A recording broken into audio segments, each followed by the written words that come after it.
Hi everyone, welcome to all. കെംടീസ് മലയാളം എന്ന education ചാനലിലേക്ക് ഒരിക്കൽ കൂടി എല്ലാവർക്കും സ്വാഗതം. ഇന്ന് +1 കെമിസ്ട്രിയിലെ ഓർഗാനിക് കെമിസ്ട്രിയായി ബന്ധപ്പെട്ട previous year focus area based question paper ഡിസ്കഷനാണ്. ഓർഗാനിക് കെമിസ്ട്രിയിലെ പ്രീവിയസ് ക്വസ്റ്റ്യൻസ് പരിശോധിക്കുന്നതിന് മുമ്പായി നമുക്ക് ഈ ചാപ്റ്ററിലെ പ്രധാനപ്പെട്ട ഫോക്കസ് ഏരിയകൾ ഏതൊക്കെയാണെന്ന് നോക്കാം. ഒന്നാമത്തെ പോയിൻ്റാണ് nomenclature of some organic compounds, അതുപോലെ isomerism, detection of carbon and hydrogen. പിന്നീട് ക്വാളിറ്റേറ്റീവ് അനാലിസിസുമായി ബന്ധപ്പെട്ട ടെസ്റ്റ് ഫോർ നൈട്രജൻ, ക്വാണ്ടിറ്റേറ്റീവ് അനാലിസിസുമായി ബന്ധപ്പെട്ട കാർബണിൻ്റെയും ഹൈഡ്രജൻ്റെയും ക്വാണ്ടിറ്റേറ്റീവ് അനാലിസിസുമാണ് ഈ ഫോക്കസ് ഏരിയയിൽ ഉൾപ്പെടുത്തിയിട്ടുള്ളത്. ഇതല്ലാതെ ഒരുപാട് ഭാഗങ്ങൾ നമുക്ക് ഒഴിവാക്കി തന്നിട്ടുണ്ട്. ക്വാണ്ടിറ്റേറ്റീവ് അനാലിസിസുമായി ബന്ധപ്പെട്ട് സൾഫറിൻ്റെയും മറ്റ് ഹലജൻ ഗ്രൂപ്പിൻ്റെയും ഒക്കെ ടെസ്റ്റുകൾ ഉണ്ടെങ്കിൽ കൂടി നമുക്ക് ആകെ ഫോക്കസ് ഏരിയയിൽ തന്നിട്ടുള്ളത് നൈട്രജൻ ആണ്. Resonance effect, inductive effect, hyper conjugation തുടങ്ങിയിട്ടുള്ള ഭാഗങ്ങളൊക്കെ ഉണ്ട്. അതൊക്കെ നിങ്ങളുടെ ഫോക്കസ് ഏരിയയിൽ നിന്ന് ഒഴിവാക്കിയിട്ടുണ്ട്. അതുപോലെ തന്നെ ക്രിസ്റ്റലൈസേഷൻ, ഫ്രാക്ഷണൽ ഡിസ്റ്റിലേഷൻ, ക്രോമറ്റോഗ്രാഫി എന്ന് പറഞ്ഞിട്ടുള്ള പല ടെക്നിക്കുകളെ കുറിച്ചും പഠിക്കാനുണ്ട്. അതെല്ലാം ഫോക്കസ് ഏരിയയിൽ നിന്ന് ഒഴിവാക്കിയിട്ടുണ്ട്. നിങ്ങൾക്ക് ആകെ ക്വാളിറ്റേറ്റീവ് അനാലിസിസിൽ നൈട്രജൻ്റെ ടെസ്റ്റും അതുപോലെ ക്വാണ്ടിറ്റേറ്റീവ് അനാലിസിസിൽ കാർബണിൻ്റെയും ഹൈഡ്രജൻ്റെയും മാത്രം നിങ്ങൾ പഠിച്ചാൽ മതിയാകും. ഇനി ഈ ചാപ്റ്ററിൽ നിന്നുള്ള പ്രധാനപ്പെട്ട ക്വസ്റ്റ്യൻസ് ഏതൊക്കെയാണെന്ന് നോക്കാം. ആദ്യമായിട്ട് നോമൻക്ലേച്ചർ ഓഫ് സം ഓർഗാനിക് കോമ്പൗണ്ടുമായി ബന്ധപ്പെട്ട പ്രധാനപ്പെട്ട ക്വസ്റ്റ്യൻസ് പരിശോധിക്കാം. 2015 സേ എക്സാമിൽ ചോദിച്ച ഒരു ചോദ്യമായിരുന്നു, the bond line formula of a compound is given below, write its condensed formula and give the IUPAC name. അപ്പോൾ ഇവിടെ ഒരു ബോണ്ട് ലൈൻ ഫോർമുലയാണ് നിങ്ങൾക്ക് തന്നിട്ടുള്ളത്. അതിൻ്റെ കണ്ടൻസ്ഡ് ഫോർമുല, മോളിക്കുലാർ ഫോർമുല എഴുതിയിട്ട് അതിൽ നിന്നും നമ്മൾ IUPAC നെയിം കണ്ടെത്താനാണ് പറഞ്ഞിട്ടുള്ളത്. അപ്പോൾ ആദ്യ ക്വസ്റ്റ്യൻ അല്പം വിശദീകരിച്ച് തന്നെ നമുക്ക് നോക്കാം. സോ തുടക്കത്തിൽ ബോണ്ട് ലൈൻ ഫോർമുല എന്താണെന്ന് അറിയാത്തവർക്കും വേണ്ടിയിട്ടാണ് പറയുന്നത്. അതുകൊണ്ട് തന്നെ അത് അറിയുന്നവരാണ് എന്നുണ്ടെങ്കിൽ നിങ്ങളുടെ വിലപ്പെട്ട സമയം കളയാതെ നിങ്ങൾ സ്കിപ്പ് ചെയ്തിട്ട് 14ാമത്തെ മിനിറ്റ് മുതൽ നിങ്ങൾ കണ്ടാൽ മതിയാവും. അല്ലാത്ത ആളുകൾ മാത്രം ഇവിടുന്ന് അങ്ങോട്ട് കുറച്ച് സമയം കാണുക. എന്താണ് ബോണ്ട് ലൈൻ ഫോർമുല എന്നുള്ളത് കൃത്യമായിട്ട് പറയുകയാണ് ചെയ്യുന്നത്. ഓക്കെ, ആൻസർ മാത്രം അറിയാൻ താല്പര്യമുള്ളവർ 13ാമത്തെ മിനിറ്റിന് ശേഷം നിങ്ങളൊന്ന് സ്കിപ്പ് ചെയ്തിട്ട് കാണാൻ ശ്രമിക്കുക. ഓക്കെ, നമുക്ക് വിശദമായിട്ട് നോക്കാം. ആദ്യം നമുക്ക് ഈ ബോണ്ട് ലൈൻ ഫോർമുല എന്താണെന്നുള്ളത് നോക്കാം. 10th സ്റ്റാൻഡേർഡിൽ നമ്മൾ ഹൈഡ്രോ കാർബണുകളുടെ സ്ട്രക്ചർ വരയ്ക്കാൻ വേണ്ടിയിട്ട് പഠിച്ചിട്ടുണ്ടല്ലേ. ഫോർ എക്സാമ്പിൾ മീഥേൻ വരയ്ക്കുകയാണെന്നുണ്ടെങ്കിൽ ഒരു കാർബണ് ചുറ്റും നമ്മൾ 4 ഹൈഡ്രജനെ ഇങ്ങനെ കോവാലൻ ബോണ്ടഡ് ആയിട്ട് നമ്മൾ എഴുതാറുണ്ട് അല്ലേ. ഇതായിരുന്നു അതിൻ്റെ സ്ട്രക്ചറൽ ഫോർമുലയായിട്ട് മീഥേൻ്റെ, അതായത് CH4 എന്നുള്ള കോമ്പൗണ്ടിൻ്റെ സ്ട്രക്ചറൽ ഫോർമുലയായിട്ട് നമ്മൾ എഴുതിയിരുന്നത്. ഈ സ്ട്രക്ചറൽ ഫോർമുലയെ ചുരുക്കിയിട്ടാണ് നമ്മൾ CH4 എന്നുള്ള മോളിക്കുലാർ ഫോർമുലയിലേക്ക് അത് മാറ്റിയിരുന്നത്. ഇവിടെ ഒരു ഹൈഡ്രജനെ റീപ്ലേസ് ചെയ്ത് അടുത്ത കാർബൺ കൊണ്ടുവരുമ്പോൾ അതിന് ചുറ്റും വീണ്ടും കാർബണിൻ്റെ ബാലൻസ് 4 ആയതുകൊണ്ട് അത് ഫില്ല് ചെയ്യാൻ 3 ഹൈഡ്രജൻ കൂടി വരേണ്ടി വരും എന്നുള്ളത് നമ്മൾ പഠിച്ചിട്ടുണ്ട്. അപ്പോൾ അതിനെ ഷോർട്ടാക്കിയിട്ട് നമ്മൾ CH3 എന്നുള്ള രീതിയിൽ നമ്മൾ കണ്ടൻസ്ഡ് ഫോർമുലയാക്കിയിട്ട് നമ്മൾ എഴുതിയിരുന്നു അല്ലേ. അപ്പോൾ ഈ ഒരു സ്ട്രക്ചർ യഥാർത്ഥത്തിൽ ഇതാണ് അതിൻ്റെ സ്ട്രക്ചർ വരുന്നത്. ഇതിൻ്റെ സ്ട്രക്ചർ വരുന്നത് CH3 എന്നുള്ളത് ഈ ഒരു രീതിയിലായിരുന്നു വരേണ്ടിയിരുന്നത്. എന്നാൽ അതിനെ ചുരുക്കി നമ്മൾ വെറും CH3 എന്നാക്കിയപ്പോൾ നമ്മൾ അവിടെ എഴുതുന്നത്, നമ്മളവിടെ കണക്കാക്കുന്നത് ഈ ഒരു ഈ ഒരു ലൈന് കൊണ്ട് നമ്മൾ സൂചിപ്പിക്കുന്നത് കാർബണുകൾക്കിടയിലുള്ള ബോണ്ട് മാത്രമാണ്. കാർബണുകൾക്കിടയിൽ സിംഗിൾ ബോണ്ടാണോ ഡബിൾ ബോണ്ടാണോ എന്ന് കാണാൻ വേണ്ടി മാത്രമാണ് നമ്മളത് ഉപയോഗിക്കുന്നത് അല്ലേ. CH3 എന്ന രീതിയിൽ എഴുതിയപ്പോൾ അപ്പോൾ നമ്മൾ ശരിക്കും ഉണ്ടായിരുന്ന സ്ട്രക്ചറിനെ, അതായത് ഇവിടെ 2 കാർബണിന് ചുറ്റുമായിട്ട് 3 ഹൈഡ്രജൻ ഉണ്ടായിരുന്ന ഈ സ്ട്രക്ചറിനെ ചുരുക്കിയിട്ട് നമ്മൾ CH3 എന്നുള്ള രീതിയിൽ നമ്മൾ എഴുതി അല്ലേ. ഇതിനെ ഒന്നുകൂടി ചുരുക്കി എഴുതുന്നതാണ് ബോണ്ട് ലൈൻ ഫോർമുലയായിട്ട് എഴുതുന്നത്. ബോണ്ട് ലൈൻ ഫോർമുലയിൽ അതിനകത്തുള്ള കാർബണിൻ്റെയും ഹൈഡ്രജൻ്റെയും എണ്ണവും കൂടി നമ്മൾ എഴുതുന്നില്ല. നമ്മളിപ്പോൾ ഒരു ബോണ്ട് ലൈൻ ഫോർമുല വരയ്ക്കുകയാണ്. ഇപ്പോൾ ഞാൻ ഇങ്ങനെ ഒരു ലൈൻ വരച്ച് കഴിഞ്ഞാൽ ഇതിനർത്ഥം ഓരോ എൻഡിലും ഓരോ കാർബണുകൾ ഉണ്ട് എന്നുള്ളതാണ് കേട്ടോ. ഓരോ എൻഡിലും ഓരോ കാർബണുകളുണ്ട്. പിന്നെ ആ കാർബണിൻ്റെ വാലൻസ് വെച്ചിട്ട് അവിടെയുള്ള ഹൈഡ്രജൻ്റെ എണ്ണവും നമുക്ക് കണക്കാക്കാൻ കഴിയും. ഫോർ എക്സാമ്പിൾ ഞാനിപ്പോൾ ഇതിൽ ഒന്നാമത്തെ കാർബൺ നോക്കാം. ഇവിടെ ഓരോ എൻഡിലും ഓരോ കാർബണാണ് എന്നുള്ളത് നമ്മൾ പറഞ്ഞു കഴിഞ്ഞു. 4 കാർബണുകൾ ഉണ്ടാവും. ഓക്കെ, ഇനി ഇതിനകത്തുള്ള ഹൈഡ്രജൻ്റെ എണ്ണം കാണാം. നമുക്ക് നോക്കിയാൽ അറിയാം, ഒന്നാമത്തെ കാർബണും രണ്ടാമത്തെ കാർബണും തമ്മിൽ ഒരു ബോണ്ട് മാത്രമേ ഉള്ളൂ അല്ലേ. അപ്പോൾ ആകെ ഒരു വാലൻസി അതിന് കംപ്ലീറ്റ് ആയിട്ടുണ്ടാവുള്ളൂ. അപ്പോൾ അവിടെ ഇനി 3 ഹൈഡ്രജൻ ആവശ്യമായിട്ട് വരും. സോ CH3 എന്നുള്ള ഗ്രൂപ്പായിരിക്കും ഈ ഒന്നാമത്തെ പോയിന്റിൽ ഉണ്ടാകുക. ദെൻ രണ്ടാമത്തെ പോയിന്റ് പരിശോധിച്ച് നോക്കിക്കഴിഞ്ഞാൽ 2 ബോണ്ട് വരുന്നുണ്ട്. 2 സൈഡിലേക്കായിട്ട് 2 ബോണ്ടുകൾ വരുന്നുണ്ട്. അതായത് 2 ബന്ധനത്തിൽ ഏർപ്പെട്ടിട്ടുണ്ടാകും. അപ്പോൾ രണ്ടാമത്തെ കാർബണ് ചുറ്റും ഇനി 4 വാലൻസി പൂർത്തിയാക്കണമെന്നുണ്ടെങ്കിൽ രണ്ടാമത്തെ കാർബണ് ചുറ്റും ഇനി വാലൻസി ഫുള്ളാക്കാൻ 2 ഹൈഡ്രജൻ മാത്രം മതിയാവും. ഓക്കെ, ഇനി മൂന്നാമത്തെ കാർബൺ പരിശോധിച്ച് നോക്കുകയാണെന്നുണ്ടെങ്കിൽ മൂന്നാമത്തെ കാർബണിലും മുകളിലേക്ക് 2 ബോണ്ടുകൾ പോകുന്നുണ്ട് അല്ലേ. അപ്പോൾ അതിനർത്ഥം 2 കോവാലൻ ബോണ്ട് ഓൾറെഡി അതിനുണ്ട്. ഇനി അതിൻ്റെ കൂടെ 2 ഹൈഡ്രജൻ മതിയാവും എന്നുള്ളതാണ്. ഇനി നാലാമത്തെ കാർബൺ ഏറ്റവും എൻഡിലുള്ള കാർബണാണ്. ഈ കാർബൺ പരിശോധിച്ച് നോക്കിക്കഴിഞ്ഞാൽ ആകെ ഇതിനൊരു ബോണ്ട് മാത്രമേ, അടിയിലേക്കൊരു ബോണ്ട് മാത്രമേ വരുന്നുള്ളൂ. അപ്പോൾ ഇതിന് വാലൻസ് ഫുള്ളാക്കണമെങ്കിൽ ഇനി 3 ഹൈഡ്രജനും കൂടി വേണ്ടി വരും. ഓക്കെ, അപ്പോൾ അതിൻ്റെ ഒറിജിനൽ സ്ട്രക്ചർ നമ്മൾ മുമ്പ് പഠിച്ചിട്ടുള്ള സ്ട്രക്ചറായിട്ട് അതിനെ എഴുതുകയാണെന്നുണ്ടെങ്കിൽ ഈ ഒരു രീതിയിൽ എഴുതണമായിരുന്നു. CH3 CH2 CH2 CH3 എന്നുള്ള രീതിയിൽ എഴുതണമായിരുന്നു അല്ലേ. അപ്പോൾ ഇതിൻ്റെ ഈ ഒരു ഫോർമുലയുടെ ഷോർട്ട് ഫോമാണ് നമ്മൾ നേരത്തെ വരച്ച ഈ ഒരു ഡയഗ്രാം എന്ന് പറയുന്നത് അല്ലേ, ഈ ഒരു ബോണ്ട് ലൈൻ ഡയഗ്രാം എന്ന് പറയുന്നത്.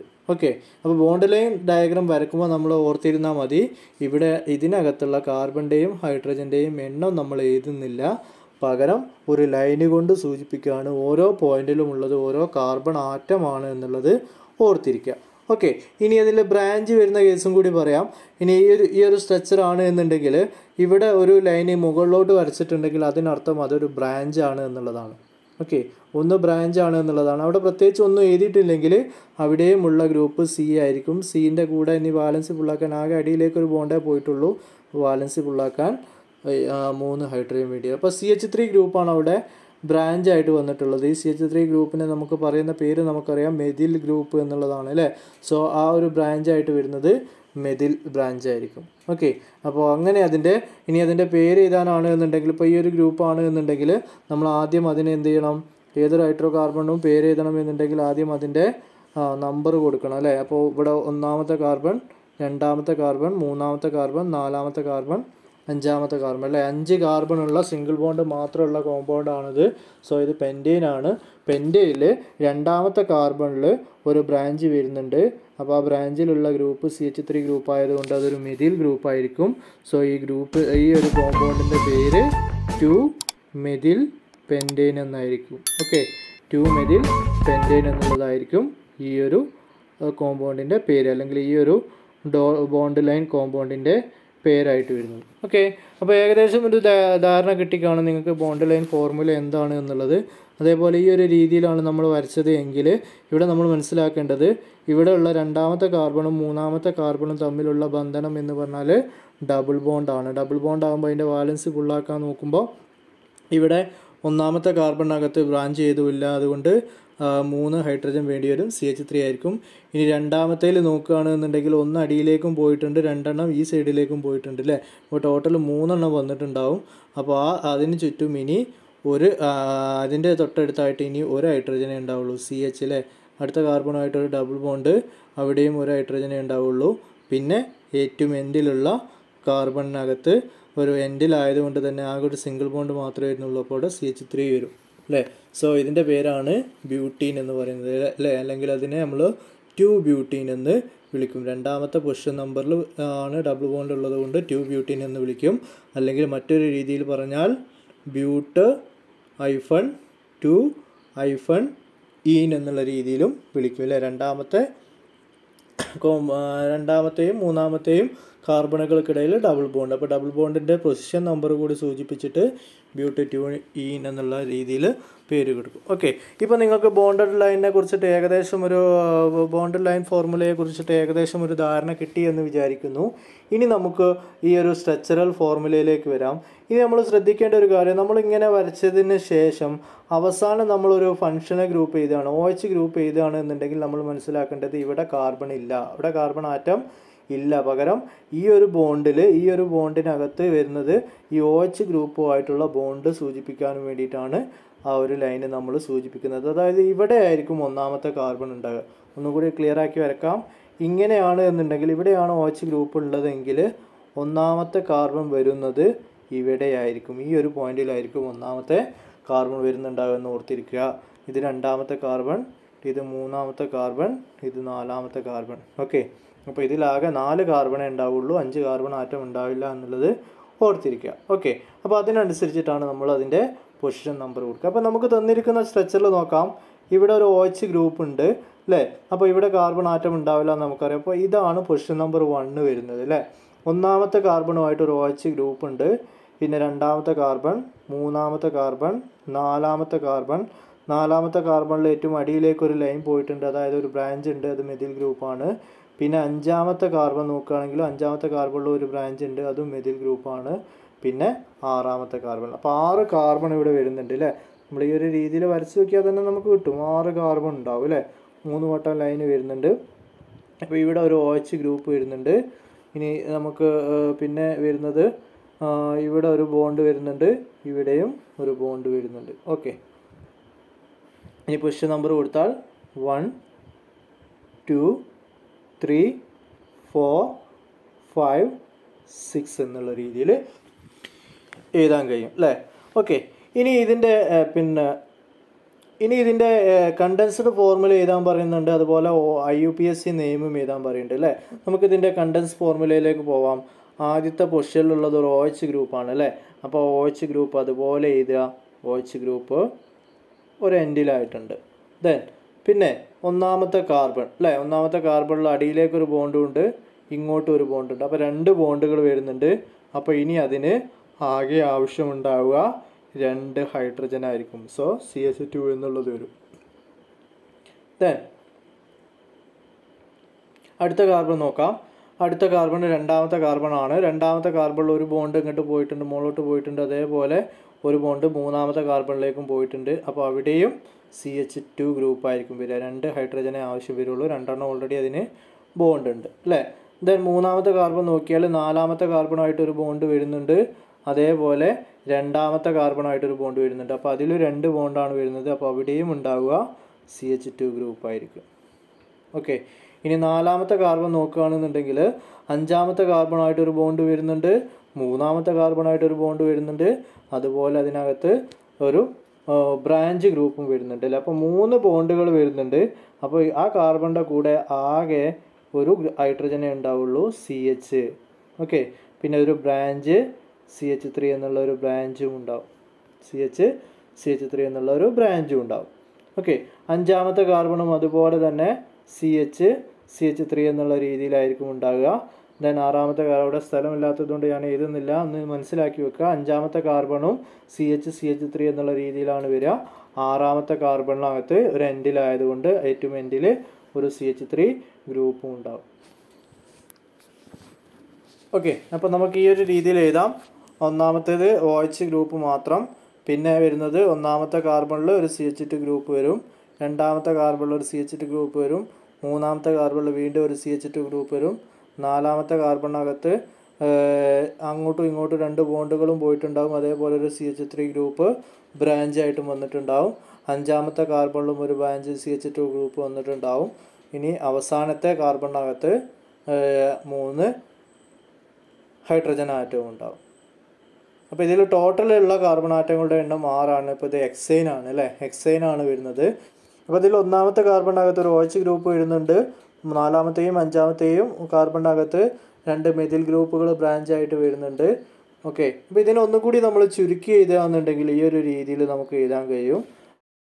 ആദ്യം ഒരു OH ഗ്രൂപ്പ് ഉണ്ടാവും, അത് കഴിഞ്ഞിട്ട് കണ്ടിന്യൂസ് ആയിട്ട് 3 CH2 ഗ്രൂപ്പ് വരുന്നുണ്ട്, അതിനുശേഷം ഒരു CH ഗ്രൂപ്പിൽ ഒരു CH3 ബോണ്ട് വരുന്നുണ്ട്, അതേപോലെ അടുത്ത CHൽ ഒരു CH3 ബ്രാഞ്ച് വരുന്നുണ്ട്, എൻഡിലൊരു CH3യും വരുന്നുണ്ട്. അങ്ങനെ 2 CH3 വരുന്നുണ്ട്. So OH CH2 thrice, then CH3, CH3 twice. Then ഇതിൻ്റെ പേരായിട്ട് വരുന്നത് നാലാമത്തെയും അഞ്ചാമത്തെയും ഗ്രൂപ്പിൽ മെഥിൽ ഗ്രൂപ്പ് വരുന്നുണ്ട്. അപ്പോൾ അതിൻ്റെ പൊസിഷൻ നമ്പർ വെച്ചിട്ട് ആദ്യം ബ്രാഞ്ചുകൾക്ക് പേര് കൊടുക്കണം. 4 5 രണ്ടിലുള്ളത് മെഥിൽ ഗ്രൂപ്പാണ്, സോ ഡൈമെഥിൽ 4 5 ഡൈമെഥിൽ. ദെൻ ഇത് എക്സൈൻ ആണ്, 6 കാർബൺ ഉണ്ട്, അതുകൊണ്ട് എക്സൈൻ ആണ്. സോ എക്സാൻ ഒന്നാമത്തെ കാർബണിൽ തന്നെ OH ഗ്രൂപ്പ് ഉള്ളത് കൊണ്ട് ഹെക്സാൻ 1-ol എന്നുള്ള പേരിൽ വിളിക്കും. സോ ഇതിൻ്റെ പേര് വരുന്നത് 4,5 ഡൈമെഥിൽ ഹെക്സാൻ 1-ol എന്നുള്ളതാണ്. ഓക്കെ, ഇനി ഇതിൽ എന്തെങ്കിലും ഡൗട്ടുകൾ ഉണ്ടെങ്കിൽ, കൂടുതൽ അറിയാനുണ്ടെങ്കിൽ നിങ്ങൾ ഇതിൽ ഈ വീഡിയോയുടെ താഴെയുള്ള ഡിസ്ക്രിപ്ഷൻ ബോക്സിൽ ഒരു വാട്സപ്പ് ഗ്രൂപ്പ് ഉണ്ടാവും. ആ വാട്സപ്പ് ഗ്രൂപ്പിൽ ജോയിൻ ചെയ്തുകൊണ്ട് നിങ്ങൾക്ക് നിങ്ങളുടെ സംശയങ്ങൾ ചോദിക്കാവുന്നതാണ്. Then second question, give the IUPAC names of the following. നേരത്തെ ഉള്ളത് അതേപോലെ തന്നെയാണ്. ഒരു ബോണ്ട് ലൈൻ ഡയഗ്രം തന്നിട്ടുണ്ട്, അതിൻ്റെ പേര് എഴുതാനാണ് പറഞ്ഞിട്ടുള്ളത്. IUPAC നെയിം ഇനി വിശദീകരിക്കുന്നില്ല, നെയിം മാത്രമേ നമുക്ക് നോക്കി പോവാം. ഈ ഒരു കോമ്പൗണ്ട് പരിശോധിക്കാം. ഈ ഒരു കോമ്പൗണ്ട് പരിശോധിക്കുമ്പോൾ ഇവിടെ ഈ ഒരു എൻഡിലായിട്ടൊരു Cl ഗ്രൂപ്പ് ഉണ്ട്. അപ്പോൾ ഇതായിരിക്കും ഒരു ഒന്നാമത്തെ കാർബണായിട്ട് വരിക. ഇത് രണ്ടാമത്തെ കാർബണാണ്, ഇത് മൂന്നാമത്തെ കാർബണാണ് അല്ലേ. ഈ മൂന്നാമത്തെ കാർബൺ നോക്കുമ്പോൾ ഒരു ഡബിൾ ബോണ്ട് ഒരു ഓക്സിജനുമായിട്ട് വന്നിട്ടുണ്ട്. അതുപോലെ തന്നെ ഒരു H-ആയിട്ടും ഒരു ബോണ്ട് വന്നിട്ടുണ്ട്. ടോട്ടൽ 3 ബോണ്ട് വന്നിട്ടുണ്ട്. അതോടൊപ്പം ഈ മൂന്നാമത്തതും രണ്ടാമത്തതും തമ്മിൽ ഒരു ബോണ്ട് വന്നിട്ടുണ്ട് അല്ലേ. സോ ടോട്ടൽ 4 ബോണ്ട് ഓൾറെഡി അവിടെ വരുന്നിട്ടുണ്ട്. അതുകൊണ്ട് ഇനി അതിൻ്റെ കൂടെ ഒരു H-ഓ മറ്റുള്ള കാര്യങ്ങളോ ഒന്നും ഉണ്ടാവില്ല. സോ ഇവിടെ ഉള്ള ഈ ഗ്രൂപ്പുകൾ തന്നെ ഉണ്ടാവുള്ളൂ. ഈ ഗ്രൂപ്പിനെ കോമൺ ആയിട്ട് ഇപ്പം നമ്മൾ എഴുതാന്നുണ്ടെങ്കിൽ ഒരു കാർബണും ഒരു ഹൈഡ്രജനും ഒരു ഓക്സിജനും ആണുള്ളത്. സോ അത് CHO ഗ്രൂപ്പാണ് അല്ലേ. ഈ CHO ഗ്രൂപ്പിന് നമ്മൾ പൊതുവായിട്ട് പറയുന്നത് ഏത് ഗ്രൂപ്പാണ്? ആൽഡിഹൈഡ് ഗ്രൂപ്പാണ്.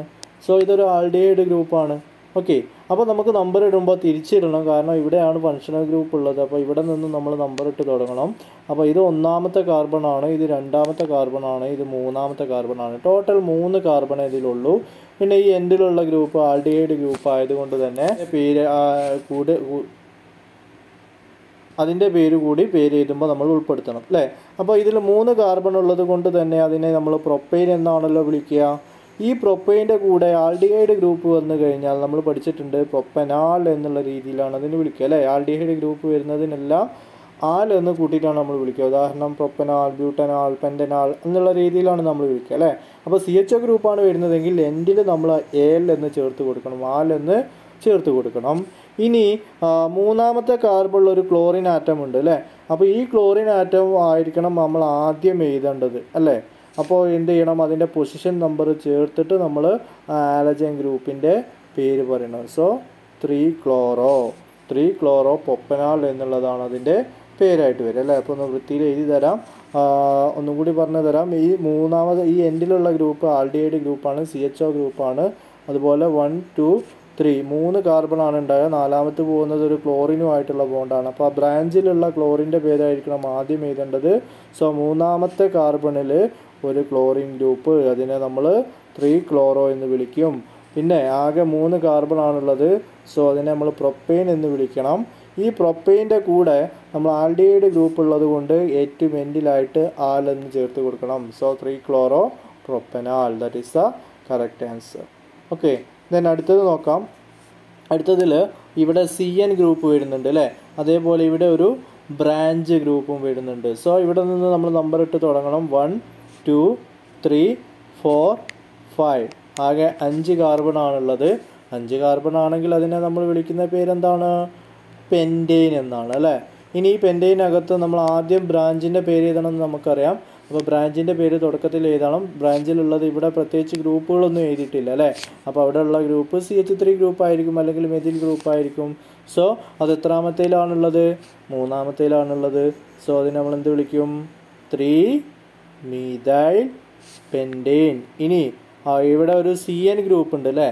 ആ CN ഗ്രൂപ്പിനെ നമ്മൾ പൊതുവെ വിളിക്കുന്ന പേര് നൈട്രൈൽ ഗ്രൂപ്പ് എന്നാണ്. സോ 3 മെഥിൽ പെൻറ്റെയിൻ നൈട്രൈൽ എന്നുള്ളതാണ് അതിൻ്റെ കറക്റ്റ് ആൻസർ. ഒന്ന് വൃത്തിയിൽ എഴുതി തരാം, നമ്മളൊന്നും കൂടി പറയാം. ഈ നൈട്രൈൽ ഗ്രൂപ്പാണ് എൻഡിലുള്ളത്. അതുപോലെ തന്നെ ഇതിനകത്ത് ടോട്ടൽ 1, 2, 3, 4, 5 എന്ന് വരും. അപ്പോൾ പെൻറ്റെയിൻ നൈട്രൈൽ എന്നുള്ളതാണ് എൻഡിൽ നമ്മൾ എഴുതേണ്ടത്. അതിന് മുമ്പായിട്ട് തുടക്കത്തിൽ നമ്മൾ എഴുതേണ്ടത് ബ്രാഞ്ചിൻ്റെ പേരാണ്. ബ്രാഞ്ചിലുള്ളത് CH3 ഗ്രൂപ്പാണ്. സോ CH3 ഗ്രൂപ്പിന് കോമൺ ആയിട്ട് പറയുന്നത് 3 മെഥിലാണ്. പിന്നെ 5 കാർബൺ ഉള്ളത് കൊണ്ട് അതിനെ പെൻറ്റെയിൻ എന്നും വിളിക്കും. അവസാനം ഈ നൈട്രൈൽ ഗ്രൂപ്പിൻ്റെ പേരും കൂടി കൂട്ടി അറിയാം അല്ലേ. സോ അവിടെ നമ്മൾ നൈട്രൈൽ എന്നും കൂടി ചേർത്ത് കൊടുക്കും. So 3 methyl pentane nitrile, that is the answer. So ഇതിൻ്റെ ആൻസറായിട്ട് വരുന്നത് 3 ക്ലോറോ പ്രൊപ്പനാലും 3 മെഥിൽ പെൻറ്റെയിൻ നൈട്രൈലുമാണ്. ഓക്കെ, ഇതൊന്ന് വേണമെങ്കിൽ ഒന്ന് സ്ക്രീൻഷോട്ട് എടുത്തിട്ട് പഠിച്ചു വെക്കുക. അടുത്ത ചോദ്യം 2016 സേ എക്സാമിൽ ചോദിച്ചൊരു ചോദ്യമായിരുന്നു. Bond line notation of some organic compounds are given below. Write the condensed formula and IUPAC name. സിമ്പിളാണ്, കണ്ടാൽ തന്നെ നിങ്ങൾക്ക് എല്ലാവർക്കും ആൻസർ ചെയ്താൻ കഴിയുന്ന ഒന്നാണ് അല്ലേ. ഇതിലൂടെ നോക്കുകയാണെന്നുണ്ടെങ്കിൽ 1 2 3 4 4 കാർബൺ ആറ്റമാണുള്ളത്. അതിൽ ഒന്നാമത്തെ ഒരു എൻഡിലായതുകൊണ്ട് തന്നെ അതൊരു CH3 ഗ്രൂപ്പ് ആയിരിക്കും. ദെൻ രണ്ടാമത്തേൽ ഒരു നടുക്കായതുകൊണ്ട് അതിനെ CH2 ഗ്രൂപ്പ് ആയിരിക്കും ഉണ്ടാകുക. പിന്നെ മൂന്നാമത്തേൽ 3 ബോണ്ടുകൾ വരുന്നുണ്ട്, ഒരു CHഉം പിന്നെ ഒരു ഡബിൾ ബോണ്ടായിട്ട് അടുത്ത എൻഡിൽ ഏറ്റവും എൻഡിൽ ഒരു കാർബൺ ഉണ്ടാവും, അതിനൊരു ഡബിൾ ബോണ്ട് മാത്രമേ ഉള്ളൂ. അപ്പോൾ അതിൻ്റെ കൂടെ 2 ഹൈഡ്രജനും ഉണ്ടാവും. So CH3 CH2 CH double bond CH2 ആണ് അതിൻ്റെ കണ്ടൻസ്ഡ് ഫോർമുലയായിട്ട് വരുന്നത്. സോ അതിൻ്റെ പേരായിട്ട് വരുമ്പോൾ നമ്മൾ നമ്പർ ഇവിടെ നിന്ന് തുടങ്ങണം, എൻഡിൽ നിന്ന് തുടങ്ങണം. 1 2 3 4, കാരണം അവിടെയാണ് ഡബിൾ ബോണ്ട് വരുന്നത്. അപ്പോൾ ഡബിൾ ബോണ്ട് വരുന്നിടത്തുനിന്ന് നമ്മൾ പേര് തുടങ്ങണം അല്ലേ. സോ ദിസ് ഈസ് ബ്യൂട്ട് 1 ബ്യൂട്ട് 1 ആണ് അല്ലേ. ബ്യൂട്ടൈനാണ്, 4 കാർബൺ വരുമ്പോൾ ബ്യൂട്ടൈനാണ് വരിക. പക്ഷേ ഇവിടെ ഡബിൾ ബോണ്ട് ഉള്ളത് കൊണ്ട് ബ്യൂട്ടീൻ ആയിരിക്കും ഉണ്ടാകുക. ഡബിൾ ബോണ്ടിൻ്റെ പൊസിഷനും കൂടി പറയുമ്പോൾ ബ്യൂട്ട് 1 എന്നുള്ളതായിരിക്കും അതിൻ്റെ ആൻസർ ആയിട്ട് വരിക. ഓക്കെ, ഇനി രണ്ടാമത്തത് അതുപോലെ പരിശോധിച്ച് നോക്കുക. എൻഡിലുള്ള കാർബണാണ് ആദ്യമുള്ളത്, അത് CH3 ഗ്രൂപ്പ് ആയിരിക്കും. ദെൻ രണ്ടാമത്തേലൊരു കാർബണിന് ഒരു ഓക്സിജനായിട്ട് ഡബിൾ ബോണ്ടും ഉണ്ട്, പിന്നെ അങ്ങോട്ടും ഇങ്ങോട്ടും 2 ബോണ്ടും പോയിട്ടുണ്ട്. സോ അവിടെ ഒരു CO ഗ്രൂപ്പ് മാത്രമേ ഉണ്ടാവുള്ളൂ. So CH3 CO. Then next 2 എൻഡിലേക്കും ഓരോരോ ബോണ്ട് പോയിട്ടുണ്ട്. സോ അവിടെ ഒരു CH2 ഗ്രൂപ്പ് ആയിരിക്കും ഉണ്ടാകുക. ദെൻ ഏറ്റവും അവസാനമുള്ള എൻഡിലുള്ള കാർബണിൻ്റെ കൂടെ 3 ഹൈഡ്രജനും ഉണ്ടാവും. So CH3 CO CH2 CH3 എന്തുവരും പേര്? സിമ്പിളാണ് അല്ലേ. ഇവിടെ 4 കാർബൺ ആറ്റമാണുള്ളത്, അതുകൊണ്ട് ഇതിനെ ബ്യൂട്ടൈൻ എന്നുള്ള രീതിയിൽ നമുക്ക് വിളിക്കാം. സോ ബ്യൂട്ട് വരും. പിന്നെ അതിൻ്റെ കൂടെ രണ്ടാമത്തെ കാർബണിനകത്ത് ഒരു CO ഗ്രൂപ്പ് ഉണ്ട് അല്ലേ. CO ഗ്രൂപ്പ് നമ്മൾ കീറ്റോ ഗ്രൂപ്പ് എന്ന് പറയില്ല, കീറ്റോണുകൾ എന്നാണ് പറയുക. സോ ബ്യൂട്ടാൻ 2 ഓൺ എന്നുള്ള രീതിയിൽ വരും. ബ്യൂട്ടല്ല, ബ്യൂട്ടൈൻ എന്നുള്ള രീതിയിൽ വരും. ബ്യൂട്ടാൻ 2 ഓൺ എന്നുള്ള രീതിയിലായിരിക്കും ഇതിൻ്റെ പേര് വരിക. ഓക്കെ, നമുക്ക് ക്ലിയർ ആയിട്ട് എഴുതുകയാണെന്നുണ്ടെങ്കിൽ ബ്യൂട്ടാൻ 2 ഓൺ. ഓക്കെ, പറയേണ്ടതായിട്ടുള്ളതല്ലോ. 1 2 3 4 ആകെ 4 കാർബണാണ് ഉണ്ടാകുക. 4 കാർബൺ വരുമ്പോൾ അതിനെ ബ്യൂട്ടൈൻ എന്ന് വിളിക്കും. ഇവിടെ രണ്ടാമത്തെ കാർബണിലുള്ളത് ഒരു കീറ്റോ ഗ്രൂപ്പാണ്, ഓൺ, അതുകൊണ്ട് തന്നെ ഓൺ എന്ന് ചേർത്ത് വരണം. അപ്പോൾ അതിൻ്റെ പൊസിഷൻ നമ്പർ കൂടി ചേർത്തിട്ടാണ് നമ്മൾ പറയുക. So butyne 2 on, butane 2 on എന്നുള്ള രീതിയിലായിരിക്കും അതിൻ്റെ പേര് വരിക. സോ ഒന്നാമത്തതിൻ്റെ കണ്ടൻസ്ഡ് ഫോർമുല വരുന്നത് CH2 CH double bond CH2 ആണ്. അതിൻ്റെ പേര് വരുന്നത് ബ്യൂട്ട് 1 ആണ്. അതുപോലെ രണ്ടാമത്തതിൻ്റെ കണ്ടൻസ്ഡ് ഫോർമുല വരുന്നത് CH2 CO CH2 CH2 ആണ്. അതിൻ്റെ പേര് വരുന്നത് ബ്യൂട്ടാൻ 2 ഓൺ എന്നുള്ളതാണ്. Then next one, September 2016 say എക്സാമിൽ ചോദിച്ച ഒരു ചോദ്യമായിരുന്നു. Give the IUPAC name of the following എന്ന് പറഞ്ഞിട്ട് 2 സ്ട്രക്ചർ തന്നിട്ടുണ്ട്. ഓക്കെ, അപ്പോൾ ഈ 2 സ്ട്രക്ചറിൻ്റെയും IUPAC നെയിം എന്താണെന്നുള്ളത് നമുക്ക് നോക്കാം. ഇവിടെ നമ്മൾ പരിശോധിക്കുകയാണെങ്കിൽ 1 2 3 4 5 6 7 ടോട്ടൽ 7 കാർബൺ ആറ്റങ്ങൾ വരുന്നുണ്ട്. സോ 7 കാർബൺ ആറ്റം വരുന്നതിനെ നമ്മൾ വിളിക്കുന്ന പേര് എപ്റ്റെയിൻ എന്നാണ് അല്ലേ. ഈ എപ്റ്റെയിനിൽ തന്നെ നമുക്ക് നോക്കിയാൽ കാണാൻ കഴിയും മൂന്നാമത്തേതിൽ 2 ബ്രാഞ്ചുകൾ വരുന്നുണ്ട്. ഒരു ക്ലോറിനും വരുന്നുണ്ട്, ഒരു ബ്രോമിനും വരുന്നുണ്ട്. അപ്പോൾ ബ്രാഞ്ചിൽ നിന്ന് നമുക്ക് പേര് തുടങ്ങണം. ബ്രാഞ്ചിൽ നിന്ന് പേര് തുടങ്ങുമ്പോൾ ഇതിൽ ആദ്യം ആർക്ക് പേര് കൊടുക്കും? നമ്മൾ പഠിച്ചിട്ടുണ്ട് IUPAC റൂൾ അനുസരിച്ചിട്ട് ആദ്യം ആൽഫബറ്റിക്കൽ ഓർഡറിൽ ആരാണോ ഫസ്റ്റ് വരുന്നത് അയാൾക്കായിരിക്കണം ആദ്യം പേര് കൊടുക്കേണ്ടത് അല്ലേ. അപ്പോൾ BR ബ്രോമിനാണോ ക്ലോറിനാണോ ആദ്യം വരിക? ആൽഫബറ്റിക്കലിൽ B ആണ് വരുന്നത് അല്ലേ. സോ ആദ്യം നമ്മൾ ബ്രോമിനായിരിക്കണം പേര് കൊടുക്കേണ്ടത്. ടോട്ടൽ കാർബൺ ആറ്റം നമ്മൾ പറഞ്ഞു A ആണ്, എപ്റ്റെയിൻ ആണ്. അപ്പോൾ ലോങ് ചെയിൻ എപ്റ്റെയിൻ ആണ് വരുന്നത്. ആദ്യം ബ്രാഞ്ചിന് പേര് കൊടുക്കുക. ബ്രാഞ്ചിലുള്ളത് ആദ്യം ആൽഫബറ്റിക്കൽ ഓർഡറിൽ B ആണ് വരുന്നത്. So 3 bromo. ദെൻ നമ്മളെപ്പോഴും ശ്രദ്ധിക്കുക, ഒരു നമ്പറിനും പേരിനും ഇടയിൽ ഹൈഫൺ കൊടുക്കണം അല്ലേ. So 3 bromo. വീണ്ടും ഹൈഫൺ കൊടുക്കുക, അടുത്ത നമ്പർ ചെയ്ത് അടുത്ത പൊസിഷൻ നമ്പർ ചെയ്ത് അതും 3 തന്നെയാണുള്ളത്. വീണ്ടും ഹൈഫൺ കൊടുക്കുക, chloro. Then long chain heptane. So ഇതിൻ്റെ പേരായിട്ട് വരുന്നത് 3 ബ്രോമോ 3 ക്ലോറോ ഹെപ്റ്റെയിൻ എന്നുള്ളതാണ്. 3 ബ്രോമോ 3 ക്ലോറോ ഹെപ്റ്റെയിൻ എന്നുള്ളതാണ് അതിൻ്റെ ആൻസറായിട്ട് വരുന്നത്. ഓക്കെ, ദെൻ നെക്സ്റ്റ് നോക്കാം. നെക്സ്റ്റിൽ നമ്മളൊരു റിങ്ങാണ് തന്നിട്ടുള്ളത് അല്ലേ. ആ റിങ്ങിൽ ഇവിടെ ഒരു NH3 ഗ്രൂപ്പ് ഉണ്ട്, ഇവിടെ ഒരു CH3 ഗ്രൂപ്പ് ഉണ്ട്, അതുപോലെ ഇവിടെ ഒരു C2H5 ഗ്രൂപ്പും ഉണ്ട് അല്ലേ. അപ്പോൾ 3 ബ്രാഞ്ചുകൾ വരുന്നുണ്ട്. നമുക്കറിയാം ഈ ഒരു കോമ്പൗണ്ടിനെ ഒരു ബെൻസീൻ റിംഗ് ആയിട്ടാണ് നമ്മൾ കണക്കാക്കുന്നത് അല്ലേ. ഈ ബെൻസീൻ റിങ്ങിനകത്ത് ഒരു NH2 ഗ്രൂപ്പ് വന്നു കഴിഞ്ഞാൽ അതിനെ നമ്മൾ വിളിക്കുന്ന പേരാണ് അനിലീൻ എന്ന് അല്ലേ. അപ്പോൾ അതൊരു അനിലീൻ കോമ്പൗണ്ടാണ്. ഇതിൻ്റെ ഒന്നാമത്തെ പൊസിഷൻ, ഈ NH3 ഉള്ളത് ഒന്നാമത്തെ പൊസിഷനാണ്, ഇത് രണ്ടാമത്തെ പൊസിഷനാണ്, ഇത് മൂന്നാമത്തെ പൊസിഷനാണ്, ഇത് നാലാമത്തെ പൊസിഷനാണ് അല്ലേ.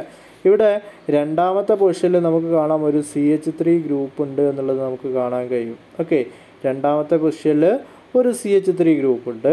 ദെൻ നാലാമത്തെ പൊസിഷനിൽ ഒരു ഇഥൈൽ ഗ്രൂപ്പും തന്നിട്ടുണ്ട് അല്ലേ. സോ 2 ഗ്രൂപ്പുകൾ ഇതിൽ വരുന്നുണ്ട്. രണ്ടാമത്തെ പൊസിഷനിൽ CH3 ഗ്രൂപ്പും നാലാമത്തേൽ ഇഥൈൽ ഗ്രൂപ്പും വരുന്നുണ്ട് അല്ലേ, C2H5 വരുന്നുണ്ട്. സോ ഇതിൻ്റെ പേര് എഴുതുമ്പോൾ ആദ്യം ആർക്ക് ഏത് ബ്രാഞ്ചിൻ്റെ പേര് കൊടുക്കണം. ഇതിൻ്റെ മറ്റുള്ളതിൻ്റെ കോമൺ ആയിട്ടുള്ള പേര് അനിലിൻ ആണ് എന്നുള്ളത് നമ്മൾ പഠിച്ചു. ബ്രാഞ്ചായിട്ട് വരുന്നത് CH3യും C2H5ഉം ആണ് അല്ലേ. അപ്പോൾ മിഥൈൽ ഗ്രൂപ്പും വരുന്നുണ്ട്. ആദ്യം ആർക്ക് പേര് കൊടുക്കണം, നമ്മൾ ക്വസ്റ്റ്യനിൽ തൊട്ട് മുമ്പുള്ളതിൽ നമ്മൾ പറഞ്ഞു അല്ലേ, ആൽഫബറ്റിക്കൽ ഓർഡറിൽ ആരാണോ ആദ്യം വരുന്നത് അവർക്കായിരിക്കണം ഫസ്റ്റ് പേര് കൊടുക്കേണ്ടത്. സോ മിഥൈലും പരിശോധിച്ച് നോക്കിയാൽ ആദ്യം വരുന്നത് ഇഥൈലാണ് അല്ലേ. അപ്പോൾ ഇഥൈലിൻ്റെ പൊസിഷൻ നമ്പർ ആദ്യം പറയാം. പൊസിഷൻ നമ്പർ നമ്മൾ നേരത്തെ കണ്ടു, എത്രാമത്തേലാണ്, നാലാമത്തേലാണ് അല്ലേ. സോ 4 ഈഥൈൽ വീണ്ടും മൈഫൺ കൊടുക്കുക, അടുത്ത പൊസിഷൻ നമ്പർ കൊടുക്കുക അല്ലേ. 3 ഇനി അവിടെ ഉള്ളത് മീഥൈൽ ഗ്രൂപ്പാണ് അല്ലേ, 3 മീഥൈൽ. ദെൻ ബാക്കിയുള്ള കോമ്പൗണ്ടിന് കോമൺ ആയിട്ട് നമ്മൾ പറയുന്നത് അനിലീൻ എന്നാണ്. So 4 ethyl 3 methyl aniline. Clear ആയിട്ടുണ്ടാവുമെന്ന് വിചാരിക്കുന്നു. സോറി, എഴുതി എക്സ്പ്ലെയിൻ ചെയ്തെടുത്ത് ചെറിയൊരു മിസ്റ്റേക്ക് വന്നിട്ടുണ്ട്. 3 മീഥൈൽ അല്ല 2 മീഥൈലാണ് കേട്ടോ, അതൊന്ന് ഓർത്തിരിക്കുക. രണ്ടാമത്തെ പൊസിഷനിലാണ് മീഥൈൽ ഗ്രൂപ്പ് ഉള്ളത്. സോ അതിൻ്റെ പേര് 4 ഈഥൈൽ 2 മീഥൈൽ അനിലീനാണ് കേട്ടോ, അതൊന്ന് ഓർത്തിരിക്കുക, പ്രത്യേകം ഓർത്തിരിക്കുക, ആരും തെറ്റിക്കരുത്. സോ ഇവിടെ ആൻസറുകളായിട്ട് വരുന്നത് 3 ബ്രോമോ 3 ക്ലോറോ ഹെപ്റ്റെയിനും അതുപോലെ തന്നെ 4 എതിൽ 2 മീഥൈൽ അനിലിനുമാണ്. ഇതിൻ്റെ ബി പാർട്ട് ക്വസ്റ്റ്യനൊക്കെ ഉണ്ട്, പക്ഷേ അത് നമ്മൾ സ്കിപ്പ് ചെയ്യുകയാണ്. കാരണം അത് ഫോക്കസ് ഏരിയയിൽ ഉൾപ്പെടാത്ത ഭാഗമാണ്. ക്രിസ്റ്റലൈസേഷനും അതുപോലെ ഹൈപ്പർ കോൺജുഗേഷനും ഒക്കെ ആയി ബന്ധപ്പെട്ടിട്ടുള്ള ചോദ്യങ്ങളായിരുന്നു. അതുകൊണ്ട് തൽക്കാലം അത് നമ്മളിവിടെ ഡിസ്കസ് ചെയ്യുന്നില്ല. ഇനി നമുക്ക് അടുത്ത ചോദ്യം നോക്കാം. മാർച്ച് 2017 ചോദിച്ച ഒരു ചോദ്യമായിരുന്നു. Give the structural formula of the following compound 2,4,7 trimethyl octane, then 2 chloro 4 methyl heptane. Then അതിൽ ബി പാർട്ടായിട്ട് ചോദിച്ച ചോദ്യമാണ് CH3 CH2 minus or CH3 twice CH minus which is more stable, explain.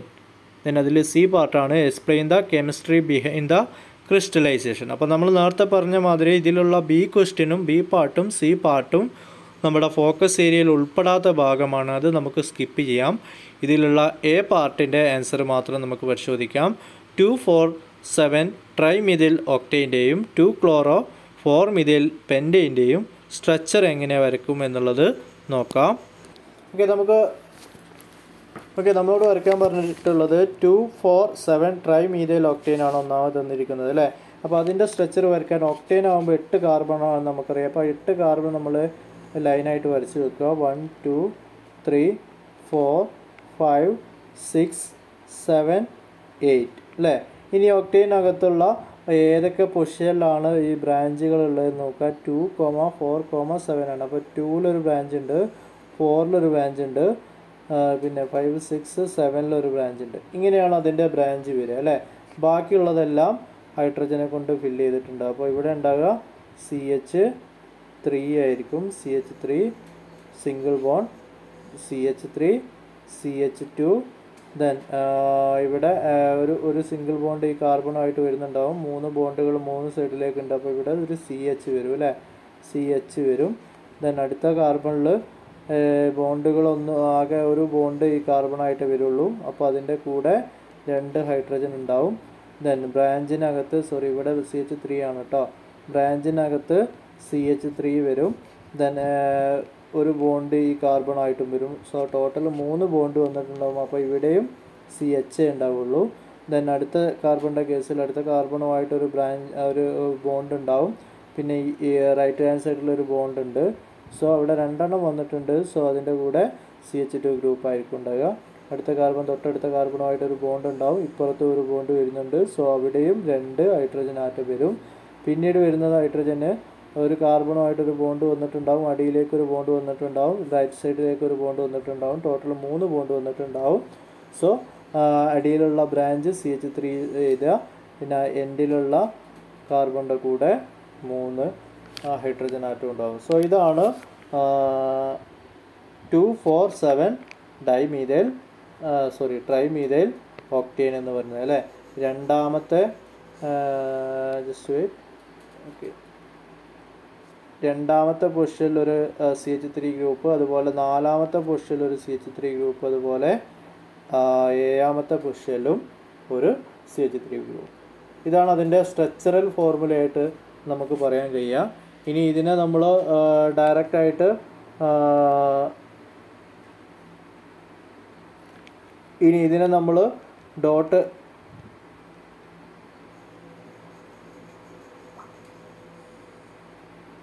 ഇതിനെ നമ്മൾ ലൈൻ ഡയഗ്രാം ആയിട്ട് വരയ്ക്കുകയാണെന്നുണ്ടെങ്കിൽ 8 carbon വരണം അല്ലേ. ഇനി ഇതിനെ നമ്മൾ ലൈൻ ഡയഗ്രാം ആയിട്ട് വരയ്ക്കുകയാണെന്നുണ്ടെങ്കിൽ ടോട്ടൽ 8 കാർബൺ വരണം. 1 2 3 4 5 6 7 8 കാർബൺ വന്നിട്ടുണ്ട്.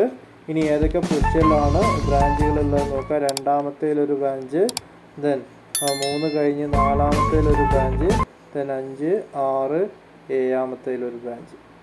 ഓക്കെ, ഇതാണ് അതിൻ്റെ ലൈൻ ഡയഗ്രാമായിട്ട് വരുന്നത്. ക്ലിയർ അല്ലേ? സോ രണ്ടാമത്തെ പൊസിഷനിലൊരു CH3 ഗ്രൂപ്പ്, നാലാമത്തെ പൊസിഷനിലൊരു CH3 ഗ്രൂപ്പ്, അതുപോലെ ഏഴാമത്തെ പൊസിഷനിലൊരു CH3 ഗ്രൂപ്പ്. അപ്പോൾ ഇത് രണ്ടുമാണ് അതിൻ്റെ ആൻസറായിട്ട് വരുന്നത്. ദെൻ അടുത്തത് ഏതാണ്? 2-chloro-4-methyl പെൻറ്റൈൻ ആണ് തന്നിരിക്കുന്നത്. അപ്പോൾ 5 കാർബൺ ആണ് വേണ്ടത് അല്ലേ. 5 കാർബൺ 1 2 3 4 5. ഇതിൽ രണ്ടാമത്തേലൊരു ക്ലോറിൻ ഗ്രൂപ്പ് ഉണ്ടാവും, അതുപോലെ നാലാമത്തേതിലൊരു മീഥൈൽ ഗ്രൂപ്പും ഉണ്ടാവും. ഓക്കെ, ഇനി ബാക്കിയുള്ളത് നമ്മൾ ഇതിൻ്റെ ഓരോ കാർബണുകൾക്കിടയിലും ഒരു സിംഗിൾ ബോണ്ടും ഉണ്ടാവും. ഇനി ബാക്കിയുള്ളത് നമ്മൾ ഹൈഡ്രജൻ കൊണ്ട് ഫില്ല് ചെയ്ത് കൊടുക്കുക. ഇവിടെ ആകെ ഒരു ബോണ്ടേ വരുന്നുള്ളൂ, അപ്പോൾ CH3 വരും. ദെൻ ഇവിടെ 3 ബോണ്ടുകൾ ചുറ്റിലുമായിട്ടുണ്ട്, അപ്പോൾ ഇവിടെ ഒരു CH ഉണ്ടാവുള്ളൂ. ഇവിടെ 2 ബോണ്ടേ ഉള്ളൂ, അതുകൊണ്ട് ഇവിടെ CH2 ആയിരിക്കും വരിക. അടുത്തത് 3 ബോണ്ട് വരുന്നുണ്ട്, അപ്പോൾ ഇവിടെ CH വരുള്ളൂ. ദെൻ ഫൈനലി CH3 വരും. സോ ഇതാണ് അതിൻ്റെ സ്ട്രക്ചറായിട്ട് വരുന്നത് അല്ലേ. CH3 CHCl CH2 CH3 CH3 എന്നുള്ള രീതിയിലായിരിക്കും അതിൻ്റെ സ്ട്രക്ചർ വരിക. ഇനി ഇതിൻ്റെ ലൈൻ ഡയഗ്രാം വരയ്ക്കുകയാണെന്നുണ്ടെങ്കിൽ നമുക്ക് ഇങ്ങനെ വരയ്ക്കാം. ഇതേ ഒരു ഡയഗ്രാം തന്നെ ഒന്നാമത്തെ കാർബൺ, രണ്ടാമത്തെ കാർബൺ, മൂന്നാമത്തെ കാർബൺ, നാലാമത്തെ കാർബൺ, അഞ്ചാമത്തെ കാർബൺ. ആകെ 5 കാർബണേ ഉണ്ടാവുള്ളൂ. ഇനി ഇതിൻ്റെ ബ്രാഞ്ച് കൂടി നമ്മൾ വരച്ചെടുക്കുക അല്ലേ. രണ്ടാമത്തതിൽ ഒരു ക്ലോറിൻ, ഇനി നാലാമതും കഴിഞ്ഞ് പിന്നെ അഞ്ചാമത്തേൽ നാലാമത്തേൽ ഒരു മെഥിൽ ഗ്രൂപ്പ് നമ്മൾ പ്രത്യേകം എഴുതേണ്ടതായിട്ടില്ല, അപ്പോൾ ഇവിടെ ഒരു ലൈൻ മാത്രം മതിയാകും. സോ അത് ക്ലിയർ ആയിട്ട് വരയ്ക്കുക എന്നുണ്ടെങ്കിൽ ഈ ഒരു രീതിയിൽ നമുക്ക് വരയ്ക്കാം. രണ്ടാമത്തേൽ ഒരു ക്ലോറിനും നാലാമത്തേൽ വെറും ഒരു ലൈന് മാത്രം വരച്ച് വെച്ച് കഴിഞ്ഞാൽ അതിൻ്റെ സ്ട്രക്ചറായി. ഓക്കെ, ക്ലിയർ ആയിട്ടുണ്ടാവുമെന്ന് വിചാരിക്കുന്നു. നിങ്ങൾ നല്ല വൃത്തിയിലൊക്കെ വരച്ച് പഠിക്കുക. എന്തെങ്കിലും സംശയങ്ങളുണ്ടെങ്കിൽ ചോദിക്കുക. അതല്ലെങ്കിൽ ഇതിൻ്റെ PDF രൂപത്തിലുള്ള ആൻസർ നിങ്ങൾക്ക് ആവശ്യമുണ്ടെങ്കിൽ താഴെ ഡിസ്ക്രിപ്ഷനിൽ കാണുന്ന വാട്സപ്പ് ഗ്രൂപ്പിൽ ജോയിൻ ചെയ്തുകൊണ്ട് നിങ്ങൾക്ക് ആവശ്യപ്പെടാവുന്നതാണ്. ദെൻ അടുത്ത ചോദ്യം നോക്കാം. Give the IUPAC name of the following compound. ചെറിയൊരു സ്പെല്ലിംഗ് മിസ്റ്റേക്ക് വന്നതാണ്. ഓക്കെ, 2 സ്ട്രക്ചർ തന്നിട്ടുണ്ട്. ആ 2 സ്ട്രക്ചറിൽ രണ്ടാമത്തത് നമ്മൾ ഓൾറെഡി കണ്ടതാണ്. ഒന്നാമത്തേതിൻ്റെ പേര് എങ്ങനെയാണ് ചെയ്യുന്നത് എന്നുള്ളത് നോക്കാം. ദെൻ ഈ ക്വസ്റ്റിനകത്ത് രണ്ടാമത്തെ ബി പാർട്ട് നമ്മൾ ഓൾറെഡി നമ്മൾ കണ്ടതാണ്, അതിൻ്റെ ആൻസർ നമ്മൾ പറഞ്ഞതാണ്. അപ്പോൾ നമ്മൾ ഓർത്തിരിക്കുക, ഇത് റിപ്പീറ്റഡ് ക്വസ്റ്റ്യൻ ആണ്. നിങ്ങൾ നിർബന്ധമായും ഈ ക്വസ്റ്റ്യൻ പഠിച്ചിരിക്കുക. ഇതിൽ ഒന്നാമത്തതിൻ്റെ ചിത്രത്തിന് എന്ത് പേര് കൊടുക്കാം എന്നുള്ളത് നോക്കാം. ഒന്നാമത്തെ ചിത്രത്തിൽ നമുക്കറിയാം ഇതൊരു റിംഗ് ആണ് തന്നിട്ടുള്ളത് അല്ലേ. ഈ റിംഗ് 6 കാർബൺ അടങ്ങിയിട്ടുള്ള റിംഗ് ആണ്, എക്സൈൻ ആണ് തന്നിട്ടുള്ളത് എന്ന് നമുക്കറിയാം. ഇത് ബെൻസീൻ അല്ല, ബെൻസീൻ ആവണമെങ്കിൽ ഇതിൻ്റെ ഇടയിൽ ഡബിൾ ബോണ്ട് വരണം അല്ലേ. ഇത് സിംഗിൾ ബോണ്ട് മാത്രമേ ഉള്ളൂ. അപ്പോൾ 6 കാർബൺ അടങ്ങിയിട്ടുള്ള ഓരോ എൻഡിലും ഓരോ കാർബണുകൾ ഉണ്ടാവും. അങ്ങനെ ടോട്ടൽ 6 കാർബൺ അടങ്ങിയിട്ടുള്ള ഒരു എക്സൈൻ റിംഗ് ആണ് നിങ്ങൾക്ക് തന്നിട്ടുള്ളത്. അതിൻ്റെ ഒന്നാമത്തെ പൊസിഷനിൽ തന്നെ 2 ബ്രാഞ്ചുകളുണ്ട്, 2 മെഥിൽ ഗ്രൂപ്പുകളുണ്ട്. രണ്ടാമത്തെ പൊസിഷനിൽ ആരുമില്ല. എന്നാൽ മൂന്നാമത്തേൽ ഒരു 2 ലൈൻ കാണുന്നുണ്ട് അല്ലേ. 2 ലൈൻ മീൻസ് ഒന്നാമത്തതൊരു CH2 ഗ്രൂപ്പും രണ്ടാമത്തതൊരു CH3 ഗ്രൂപ്പുമായിരിക്കും. അതായത് ഇതൊരു എഥൈൽ ഗ്രൂപ്പിൻ്റെ ലൈൻ ഡയഗ്രമാണ് അല്ലേ. ഇഥൈൽ ഗ്രൂപ്പിൻ്റെ ലൈൻ ഡയഗ്രമാണ്. അതായത് ആ ബ്രാഞ്ച് ഇഥൈലാണ്. സോ ഒന്നാമത്തെ പൊസിഷനിൽ 2 മിഥൈൽ ഗ്രൂപ്പുകളും ദെൻ മൂന്നാമത്തെ പൊസിഷനിൽ ഒരു ഈഥൈൽ ഗ്രൂപ്പുമാണുള്ളത്. സോ അതിൻ്റെ പേര് എഴുതുമ്പോൾ എങ്ങനെ എഴുതാം? സോ ഈ ഒരു രീതിയിലാണ് അതിൻ്റെ സ്ട്രക്ചർ വരുന്നത്. ഓക്കെ, ഇത് ഒരു റിംഗ് ആണ്, എക്സൈൻ റിംഗ് ആണെന്ന് നമുക്കറിയാം. അതിൻ്റെ ഒന്നാമത്തെ പൊസിഷൻ, ഇതാണ് ഫസ്റ്റ് പൊസിഷൻ അല്ലേ. ഒന്നാമത്തെ പൊസിഷനകത്ത് 2 മീഥൈൽ ഗ്രൂപ്പുകളുണ്ട്. പിന്നെ രണ്ടാമത് കഴിഞ്ഞിട്ട് മൂന്നാമത്തേൽ ഒരു ഈഥൈൽ ഗ്രൂപ്പുമുണ്ട്. സോ ഇതിൻ്റെ പേര് എഴുതുന്നത് ആദ്യം നമ്മൾ മൂന്നാമത്തെ പൊസിഷനിലുള്ള ഈഥൈൽ ഗ്രൂപ്പിന് പേര് കൊടുക്കണം അല്ലേ. ഈഥൈൽ ഗ്രൂപ്പാണ് ആൽഫബറ്റിക്കൽ ഓർഡറിൽ ആദ്യം വരുന്നത്. സോ 3 ഈഥൈൽ, നൈഫൺ ഇടുക 1,1 ഡൈ മീഥൈൽ. 2 മീഥൈൽ ഗ്രൂപ്പുകളുണ്ട്. അപ്പോൾ നമ്മൾ ഡൈ എന്ന് ഉപയോഗിക്കും അല്ലേ. Dye methyl. ദെൻ ഈ റിങ്ങിൻ്റെ പേര് എന്താണ്? എക്സൈൻ അല്ലെങ്കിൽ സൈക്ലോ എക്സൈൻ എന്നുള്ള രീതിയിലും പറയാം. Okay, so 3 ethyl 1,1 dimethyl hexane ആണ് അതിൻ്റെ ആൻസറായി വരിക. സോ ഇവിടെ ആൻസറായിട്ട് വരുന്നത് 3 എതിൽ 1,1 ഡൈ മെഥിൽ സൈക്ലോ എക്സൈൻ എന്നുള്ളതാണ് കേട്ടോ. നേരത്തെ എഴുതിയപ്പോൾ സൈക്ലോ എന്ന് എഴുതാൻ വിട്ടുപോയിട്ടുണ്ടെങ്കിൽ അതും കൂടി അതിൽ ഉൾപ്പെടുത്തണം. 1,1 ഡൈ മെഥിൽ സൈക്ലോ എക്സൈൻ എന്നുള്ളതാണ്. ദെൻ രണ്ടാമത്തതിന് ആൻസറായിട്ട് വരുന്നത് 3 ബ്രോമോ 3 ക്ലോറോ ഹെപ്റ്റൈൻ എന്നുള്ളതാണ്. ഇത് രണ്ടും സ്ഥിരമായിട്ട് റിപ്പീറ്റ് ചെയ്ത് ചോദിക്കുന്ന സ്ട്രക്ചറുകളാണ്. അപ്പോൾ ഇത് രണ്ടും നിങ്ങൾ നിർബന്ധമായിട്ടും പഠിച്ചിരിക്കുക. ഇത്തവണ കൂടുതൽ ക്വസ്റ്റ്യനുകൾ നിങ്ങൾ ക്വസ്റ്റ്യൻ പേപ്പറിൽ ഉണ്ടാവുന്നത് കൊണ്ട് തന്നെ ഇത് വീണ്ടും ചോദിക്കാൻ സാധ്യത കൂടുതലാണ്. ഇനി അടുത്ത ചോദ്യം നോക്കാം. അടുത്ത ചോദ്യവും ഇതേപോലെ IUPAC നെയിം കാണാനുള്ളതാണ്. 2 സ്ട്രക്ചർ തന്നിട്ടുണ്ട്. ഒന്ന് സാധാരണ സ്ട്രക്ചറൽ ഫോർമുലയാണ് തന്നിട്ടുള്ളത്, കണ്ടൻസ്ഡ് സ്ട്രക്ചറൽ ഫോർമുലയാണ് തന്നിട്ടുള്ളത്. രണ്ടാമത്തതിൻ്റെ കേസിൽ ലൈൻ ഡയഗ്രമാണ് തന്നിട്ടുള്ളത് അല്ലേ. അപ്പോൾ ഒന്നാമത്തേൽ നമ്മൾ പരിശോധിച്ചാൽ CH3 CH2 CH അതിൻ്റെ ബ്രാഞ്ചായിട്ട് CH2 CH3 ഉണ്ട്. അതോടൊപ്പം ചെയിനിൽ തന്നെ CH CH3 CH2 CH3 ആണ് തന്നിട്ടുള്ളത് അല്ലേ. അപ്പോൾ ഇതിൽ പരിശോധിച്ചാൽ നമുക്ക് കാണാൻ കഴിയും 1 2 മൂന്നാമത്തേൽ ഒരു എഥിൽ ഗ്രൂപ്പ് ഉണ്ട്. അതേപോലെ തന്നെ നാലാമത്തേലൊരു CH3 ഗ്രൂപ്പും ബ്രാഞ്ചായിട്ട് വരുന്നുണ്ട്. 2 ബ്രാഞ്ചുകൾ വരുന്നുണ്ട് അല്ലേ. അപ്പോൾ ആ ബ്രാഞ്ചുകളുടെ പൊസിഷൻ നമ്പർ നോക്കിക്കഴിഞ്ഞാൽ നമുക്ക് 3ഉം 4ഉം ആണ് കിട്ടുന്നത്. മൂന്നാമത്തെ പൊസിഷനിൽ ഇഥൈൽ ഗ്രൂപ്പ് ഉണ്ട്, നാലാമത്തേൽ മീഥൈൽ ഗ്രൂപ്പ് ഉണ്ട്. ടോട്ടൽ അതിൻ്റെ മെയിൻ ചെയിനകത്ത് 1 2 3 4 5 6 കാർബൺ വരുന്നുണ്ട് അല്ലേ. സോ അതൊരു എക്സൈൻ ആണ്. സോ 3 എഥിൽ 4 മീഥൈൽ എക്സൈൻ ആയിരിക്കും അതിൻ്റെ ആൻസറായിട്ട് വരിക. ഇനി അത് ഡീറ്റെയിൽ ആയിട്ട് പറയുന്നില്ല, നിങ്ങൾ എഴുതിയെടുത്താൽ മതി. ദെൻ അടുത്തത് ഒരു ലൈൻ ഡയഗ്രമാണ് അല്ലേ. ഇതിനകത്ത് ഒരു ഓക്സോ ഗ്രൂപ്പും ഉണ്ട്, അതുപോലെ തന്നെ ഒരു COOH ഗ്രൂപ്പും ഉണ്ട് അല്ലേ. COOH ഗ്രൂപ്പ് എന്ന് പറഞ്ഞാൽ ഇതിൻ്റെ എൻഡ് പാർട്ട് നമ്മൾ പരിശോധിച്ചാൽ നമുക്ക് കാണാൻ കഴിയും. അവിടെയുള്ള കാർബണിൽ ഒരു ഡബിൾ ബോണ്ട് ഒരു ഓക്സിജനുമായിട്ടും അതേപോലെ ഒരു OH ഗ്രൂപ്പുമായിട്ടും ബോണ്ട് ഉണ്ട്. സോ COOH ആണ് അവിടെയുള്ള എൻഡിലുള്ള കോമ്പൗണ്ടായിട്ട് വരുന്നത് അല്ലേ. സോ അതൊരു ഓർഗാനിക് ആസിഡാണ് അല്ലേ, കാർബോക്സിലിക് ആസിഡ് ഗ്രൂപ്പാണ് വരുന്നത്. അതേപോലെ ഇപ്പോഴത്തെ ഒരു ഓക്സോ ഗ്രൂപ്പും വരുന്നുണ്ടാവും. സോ ഈ organic acid group functional group വരുന്ന അവിടുന്ന് നമ്മൾ നമ്പർ ഇട്ട് പോയി കഴിഞ്ഞാൽ 5ാമത്തെ പൊസിഷനിലായിരിക്കും ഓക്സോ ഗ്രൂപ്പ് ഉണ്ടാവുക. സോ ഇതിൻ്റെ പേര് വരുന്നത് 5 ഓക്സോ എക്സനോയിക് ആസിഡ് എന്നുള്ളതാണ്. Okay, 5 oxo hexanoic acid. So ഒന്നാമത്തേൻ്റെ ആൻസർ വരുന്നത് 3 എഥിൽ 4 മെഥിൽ എക്സൈൻ ആണ്. അതുപോലെ രണ്ടാമത്തേൻ്റെ ആൻസർ വരുന്നത് 5-ഓക്സോ ഹെക്സനോയിക് ആസിഡാണ്. ഇനി അടുത്ത ഫോക്കസ് ഏരിയ ആയിട്ടുള്ള ഐസോമെറിസവുമായി ബന്ധപ്പെട്ടിട്ടുള്ള 3 ക്വസ്റ്റ്യൻ ഒരേ സമയം നമ്മൾ ചർച്ച ചെയ്യുകയാണ്. മാർച്ച് 2019 ചോദിച്ചൊരു ചോദ്യമായിരുന്നു. Briefly explain the different types of structural isomerism shown by organic compound with suitable example. അതുപോലെ തന്നെ ജൂലൈ 2017 സേ എക്സാമിൽ ചോദിച്ച ഒരു ചോദ്യമായിരുന്നു. What is metamerism? Write the metamers of C4H10O. അപ്പോൾ എന്താണ് മെറ്റാമെറിസം എന്നും മെറ്റാമെറിസത്തിന് C4H10O എക്സാമ്പിൾ ആക്കി എടുത്തുകൊണ്ട് ആൻസർ പറയാനാണ് പറഞ്ഞിട്ടുള്ളത്. ദെൻ ജൂലൈ 2017 സേ എക്സാമിൽ ചോദിച്ചൊരു ചോദ്യമായിരുന്നു. A method used to purify organic compound is chromatography. Explain adsorption chromatography. Then second one, compounds having same molecular formula but different structures are called structural isomers. Explain any two structural isomerism. അപ്പോൾ ഇതെല്ലാം ഐസോമെറിസവുമായിട്ട് ബന്ധപ്പെട്ട് വന്നിട്ടുള്ള ചോദ്യങ്ങളാണ്. അതുപോലെ തന്നെ ഇതിലെ A part ചോദ്യം നമ്മുടെ ഫോക്കസ് ഏരിയയിൽ നിന്നും ഉൾപ്പെടാത്തത് കൊണ്ട്, ഫോക്കസ് ഏരിയയിൽ നിന്നും ഒഴിവാക്കിയത് കൊണ്ട് തൽക്കാലം ആ ഭാഗം നമ്മൾ ചർച്ച ചെയ്യുന്നില്ല. നമ്മൾ ഇതിലെ ബി പാർട്ടിലുള്ള ഐസോമറുമായിട്ട് ബന്ധപ്പെട്ടിട്ടുള്ള ചോദ്യമാണ് പരിശോധിക്കുന്നത്. അപ്പോൾ ഐസോമറുമായിട്ട് ബന്ധപ്പെട്ടിട്ട് കോമൺ ആയിട്ട് എല്ലാ ഐസോമറിനെയും കുറിച്ചിട്ട് ഒരൊറ്റ വേഗമായിട്ട് നമ്മൾ പറഞ്ഞു പോവുകയാണ്. അതിൽ നിന്നും ഇതിലുള്ള ആൻസറുകളെല്ലാം നിങ്ങൾ കണ്ടെത്തുമെന്ന് പ്രതീക്ഷിക്കുന്നു. പ്രധാനമായും 4 ടൈപ്പ് സ്ട്രക്ചറൽ ഐസോമറിസം ആണുള്ളത്. Chain isomerism, functional isomerism, position isomerism, അതുപോലെ മെറ്റാമറിസം. ഇങ്ങനെ 4 ഐസോമറിസം ആണുള്ളത്. അത് ഏതൊക്കെയാണെന്ന് നോക്കാം. There are mainly 4 types of structural isomerism. First one, chain isomerism.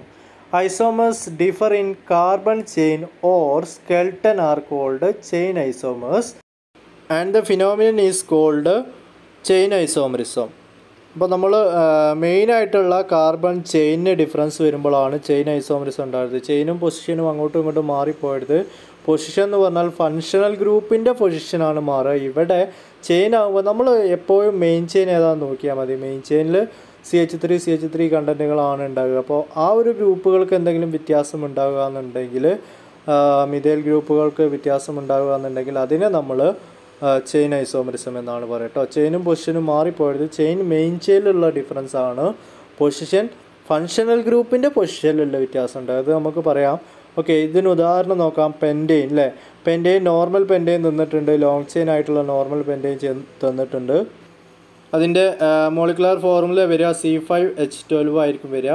അതേസമയം 3-മെഥിൽ ബ്യൂട്ടൈൻ്റെയും സ്ട്രക്ചർ തന്നിട്ടുണ്ട്. ഇത് അതിൻ്റെയും മോളിക്കുലർ ഫോർമുല എഴുതി നോക്കിക്കഴിഞ്ഞാൽ നമുക്ക് കിട്ടുക C5H12 ആണ്. അതുപോലെ തന്നെ 2-മെഥിൽ പ്രൊപ്പൈനും തന്നിട്ടുണ്ട്. ഇതിൻ്റെയും മോളിക്കുലർ ഫോർമുല നമുക്ക് കിട്ടുക C5H12 ആണ്. ഇതേപോലെ തന്നെ നമുക്ക് വേണമെങ്കിൽ 2,2-ഡൈമെഥിൽ പ്രൊപ്പൈനും വരയ്ക്കാൻ കഴിയും, അല്ലെങ്കിൽ നിയോ പെൻറ്റെയിൻ എന്ന ഐസോമറും ഇതിൻ്റെ കൂട്ടത്തിൽ തന്നെ നമുക്ക് വരയ്ക്കാൻ കഴിയുന്നതാണ്. അപ്പോൾ നമ്മൾ ഓർത്തിരിക്കുക, മെയിൻ ചെയിനിൽ ഡിഫറൻസ് വന്നു കഴിഞ്ഞാൽ അതിനെ നമ്മൾ ചെയിൻ ഐസോമറിസം എന്ന് പറയും. ഇവിടെ മെയിൻ ചെയിലുള്ള CH3 ഗ്രൂപ്പിലാണ് ഡിഫറൻസ് വന്നിട്ടുള്ളത്. അടുത്തത് നോക്കാം, position isomerism. Isomers which differ in the position of a substituent or side chain are called position isomers and the phenomenon is called position isomerism. Example തന്നിട്ടുണ്ട്. Alcohol with molecular formula C4H10O may be 1 butanol or 2 butanol. നമുക്കതിനെ 1 butanol എഴുതുമ്പോൾ ഒരു എൻഡിലായിരിക്കും OH group വരിക. എന്നാൽ 2 butanol എഴുതുമ്പോൾ ഇതിൻ്റെ സെൻറ്ററിലായിട്ട് ഒരു ബ്രാഞ്ചായിട്ടായിരിക്കും OH group വരിക. അപ്പോൾ ഇവിടെ നോക്കിയാൽ നിങ്ങൾക്ക് മനസ്സിലാവും, OH ഗ്രൂപ്പിൻ്റെ പൊസിഷനാണ് ഇവിടെ ചേഞ്ച് ചെയ്തിട്ടുള്ളത്. അതായത് ഇതിൻ്റെ കൂടെയുള്ള ഒരു ഫങ്ഷണൽ ഗ്രൂപ്പ് അല്ലെങ്കിൽ സൈഡ് ചെയിൻ്റെ പൊസിഷനാണ് ചേഞ്ച് ചെയ്യുന്നത്. നമ്മൾ നേരത്തെ പറഞ്ഞ ചെയിൻ ഐസോമറിസത്തിൽ മെയിൻ ചെയിനിലുള്ള CH3 ഗ്രൂപ്പിനാണ് ഡിഫറൻസ് വന്നിരുന്നതെങ്കിൽ ഇവിടെ ഇതിൻ്റെ കൂട്ടത്തിലുള്ള ഫങ്ഷണൽ ഗ്രൂപ്പിന് അല്ലേ, ഫങ്ഷണൽ ഗ്രൂപ്പിൻ്റെ പൊസിഷൻ മാറിയാലാണ് പൊസിഷൻ ഐസോമറായിട്ട് മാറുക എന്നുള്ളത് ഓർത്തിരിക്കുക. മറ്റേത് മെയിൻ ചെയിനാണ്. എന്നാൽ ഇവയുടെയൊക്കെ മോളിക്കുലർ ഫോർമുല സെയിം ആയിട്ടായിരിക്കും ഉണ്ടാവുക. അപ്പോൾ തന്നിരിക്കുന്ന എക്സാമ്പിൾ 1 ബ്യൂട്ടനോൾ ആണെങ്കിലും 2 ബ്യൂട്ടനോൾ ആണെങ്കിലും അതിൻ്റെ മോളിക്കുലർ ഫോർമുല വരുന്നത് C4H10O ആണ്. അപ്പോൾ same molecular formula, different structural formula, അതിനെയാണ് ഐസോമർ എന്ന് പറയുക. ഇനി മൂന്നാമത്തേത് നോക്കാം, functional group isomerism. Isomer which differ in the functional group are called functional group isomers, and the phenomenon is called functional group isomerism. This isomerism is shown by alcohol and ethers and aldehyde and ketones.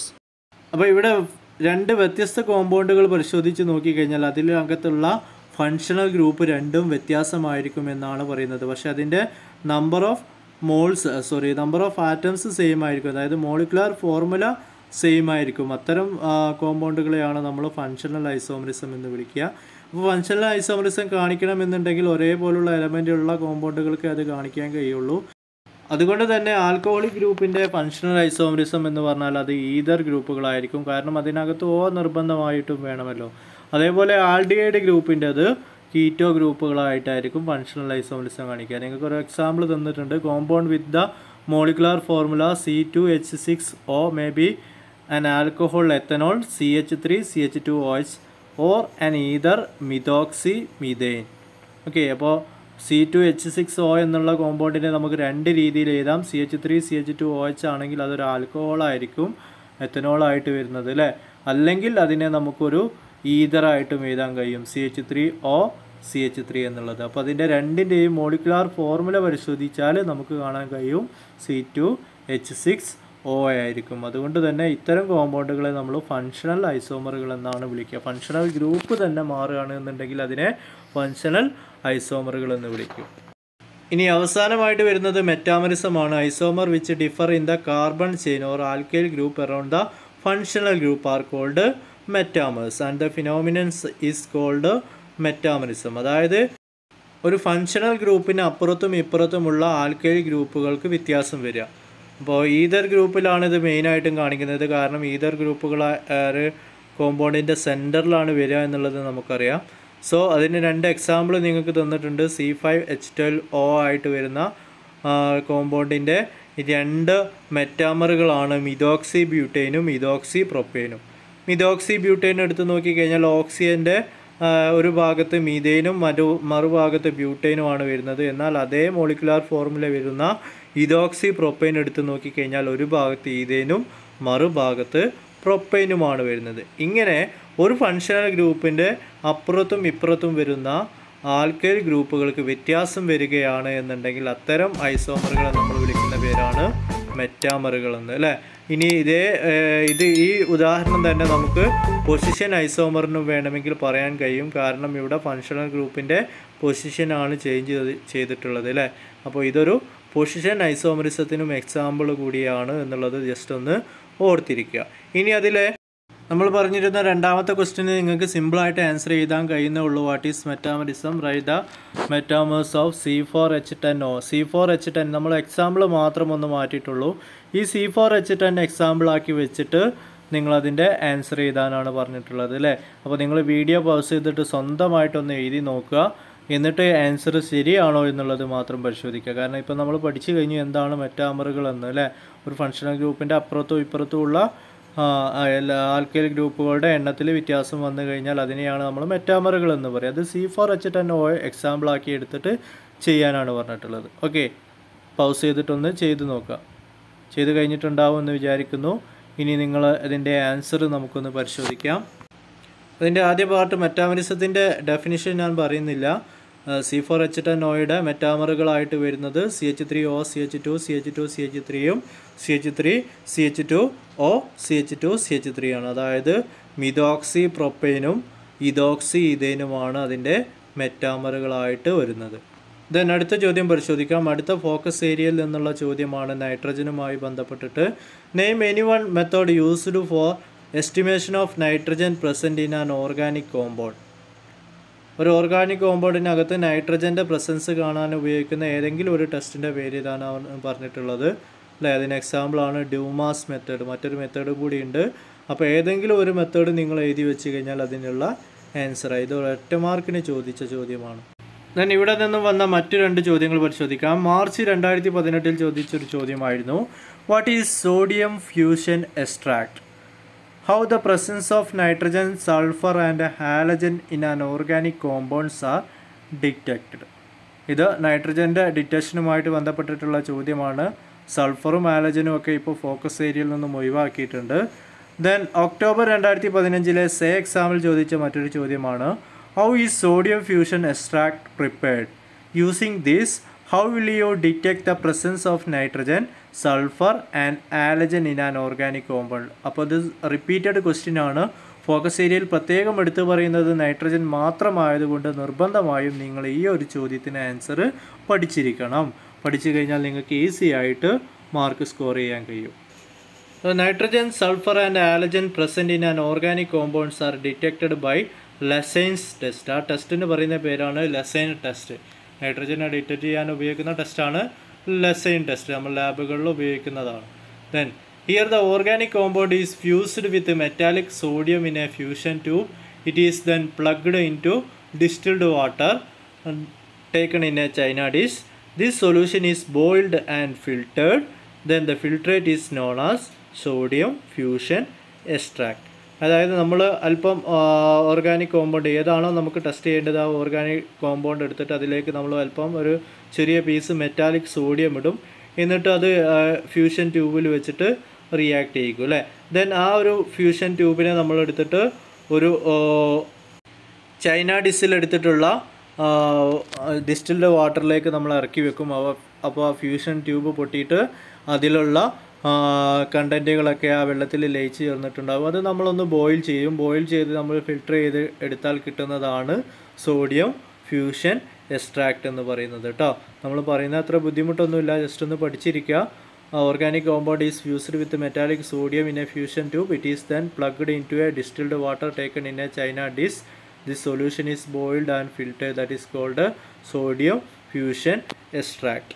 ഇനി ഈ ഒരു sodium fusion extract ഉപയോഗിച്ചുകൊണ്ട് നമുക്ക് എങ്ങനെയാണ് നൈട്രജനെ test ചെയ്യാം എന്നുള്ളത് കൂടി നമുക്കൊന്ന് പരിശോധിക്കാം. അതിനായി നമ്മൾ ലാബിലൊക്കെ റെക്കോർഡ് ചെയ്യുന്നത് പോലെ നമ്മൾ ചെയ്യുന്ന എക്സ്പെരിമെൻറ്റ്, ഒബ്സർവേഷൻ, ഇൻഫറൻസ് എന്നുള്ള രീതിയിൽ നമുക്കൊന്ന് പരിശോധിക്കാം. നമ്മൾ ചെയ്യേണ്ട experiment to 1 part of sodium fusion extract, add freshly prepared ferrous sulfate solution, heated to boiling and cooled and acidified with dilute sulfuric acid. നേരത്തെ നമ്മൾ സോഡിയം ഫ്യൂഷൻ എക്സ്ട്രാക്റ്റ് തയ്യാറാക്കി വെച്ചിട്ടുണ്ടാവും. ഓർഗാനിക് കോമ്പൗണ്ടിലേക്ക് സോഡിയം മെറ്റൽ എടുത്തിട്ട് ഫ്യൂസ് ചെയ്തിട്ട് നമ്മൾ sodium fusion extract ഉണ്ടാക്കി എടുത്തിട്ടുണ്ട്. അതിലൊരു പാർട്ട് എടുത്തിട്ട് അതിലേക്ക് നമ്മൾ freshly prepared ferrous sulphate solution ഒഴിക്കുക. അത് നന്നായിട്ട് ബോയിൽ ചെയ്യുക. അതിന് ശേഷം തണുപ്പിക്കുക. തണുപ്പിച്ചതിന് ശേഷം നമ്മൾ അതിലേക്ക് ഡൈല്യൂട്ട് സൾഫ്യൂരിക് ആസിഡ് ആഡ് ചെയ്യുക.